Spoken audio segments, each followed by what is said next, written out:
in my experience with women, when you get at a deep place in your relationship or in your interaction with a woman, even if she may be to a certain degree unconscious, let us say as a man you have a certain relationship with your masculine energy, so you're able to be equally in relation with the feminine essence in a woman, whether she's conscious or unconscious. That means even if Melanie runs the show, it doesn't matter. I am able to be in relation with her feminine essence despite Melanie. Now, she may not know I'm in relation with her feminine essence because she's totally absorbed in her Melanie state, but I can, and I can be in dialogue with it.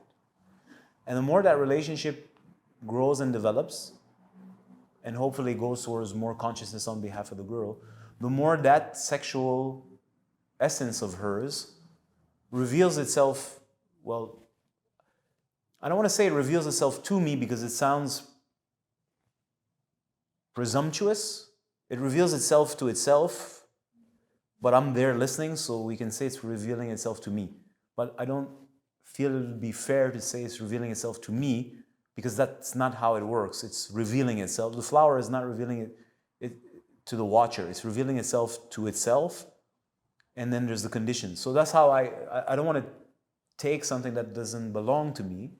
When that feminine essence starts to unravel itself, and I'm a witness of it, I may be a catalyst, I may be a participant in the natural chemistry of things, right? Like, for me, it's really like you're dealing with nature itself. So the sun participates, the moon participates, the wind participates, the bees, all kinds of insects, there's a whole world, an ecology that participates in the growth of specific kind of plants. So I don't, as a man, I feel that I'm an element in the hands of the super goddess, nature, to help that specific woman that her own flower unfolds. So I don't feel I deserve the credit, but I'm not stupid I know that I'm an element. Now, I can be pompous and arrogant and full of ego, and I don't want to do that because I don't want to get in trouble necessarily. But what I'm trying to say is that, so when I'm in relationship with a woman and I'm fulfilling my function in the name of something greater, and that power inside of her is beginning to unravel to itself, I'm a witness to it and it speaks. Now, it's like making a sound and I'm listening to the sound. So we can say it's making the sound and telling me. But I believe that it's telling everything that's around it the same thing, but I'm the one who's receiving it. Or I'm also receiving it. You see, I got to be precise with the words because I don't want to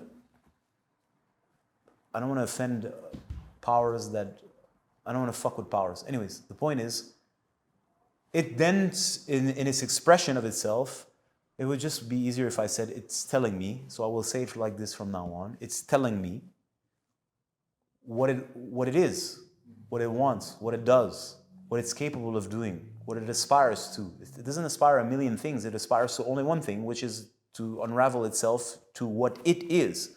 Yellow cannot be red, red cannot be purple, purple cannot be blue, blue cannot be green. This is what I am, right? So it tells you this is what I am. The more a woman now starts to have a dialogue with herself, that means Melanie starts to fade away, and the consciousness now becomes aware of itself and what's the nature. Now it starts to know, oh, okay, this is me. I'm that tone of green, that nuance, that's my green.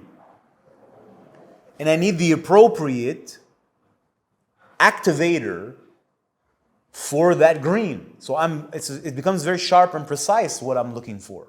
So I see that man over there, he's great, but his green is a little darker hue of green than what I green. It's not what I want. Maybe he can tune himself. You can tell in a second or not if he can or not. It's like, no, it's not the right green. Yeah, but it's green, so now you try to force it to work. No, it's not the right thing. So the more a woman understands her own nature and what it wants to give birth to, or what it must or is designed to give birth to, the more its calling becomes precise. And the calling is literally like a subtle sound that it's like mating with animals. So you hear the animals. I'm not a specialist of animals, but they're calling each other. That's obvious. So that cricket is doing that sound, and it all sounds kind of the same, but is it really the same? Almost, but kind of there's nuances. So human beings are much more sophisticated, but what I'm trying to say is that womb is going to emit a certain kind of calling or sound frequency that is looking for the corresponding principle. That's my experience. And now when the corresponding principle is drawn to it, or they're drawn to one another, I don't care how you want to look at it, right? Then well, can I do that? But if there's no actual relation at that level, the conversation doesn't even exist. And we go to the surface where Melanie and Duke meet. Let's call him Frank. Melanie and Frank.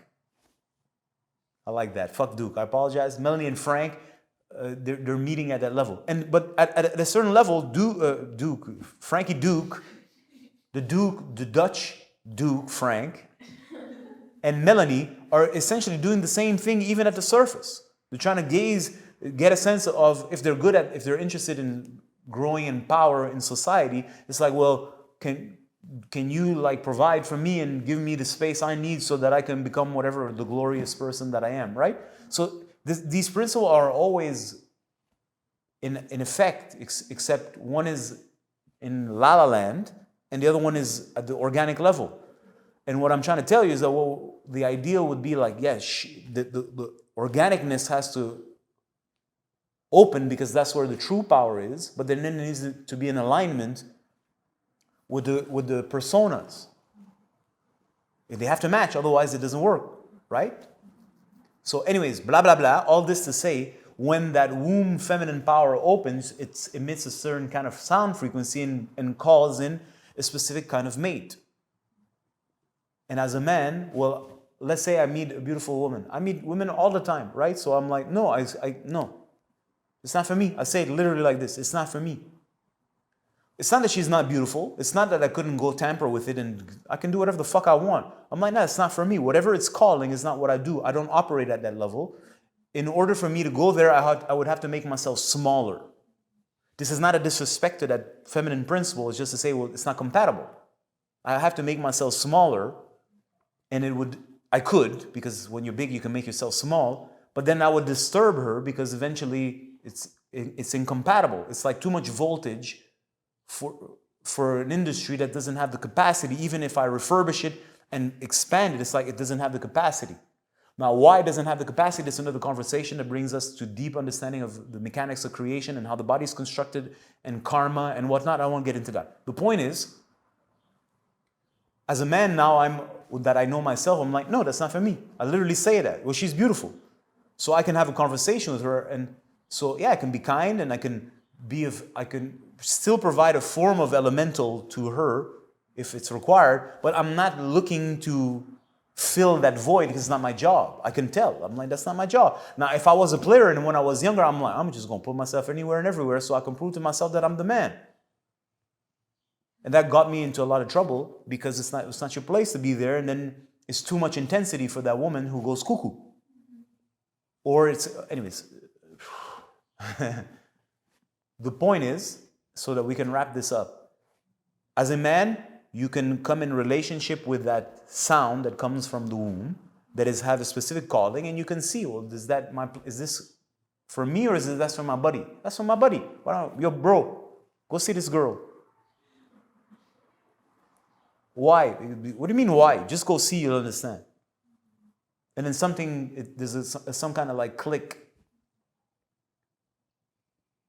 Now, it could happen, and that would take us to another conversation, and I'm not sure I want to do it here, that a woman wants nothing to do with her own sound. She's so traumatized that all she's trying to do is make her sound not her sound, because remember, that womb power it's called womb power. It's power, right? And some people are so traumatized, and they are so bound to their melody, their persona, and their persona has such a grasp on them that just to hear the sound of that deeper calling terrifies the fuck out of them, and they're going to bind themselves, do whatever possible to make melody more melody, so that they get even more stuck trying to run away from their own sound.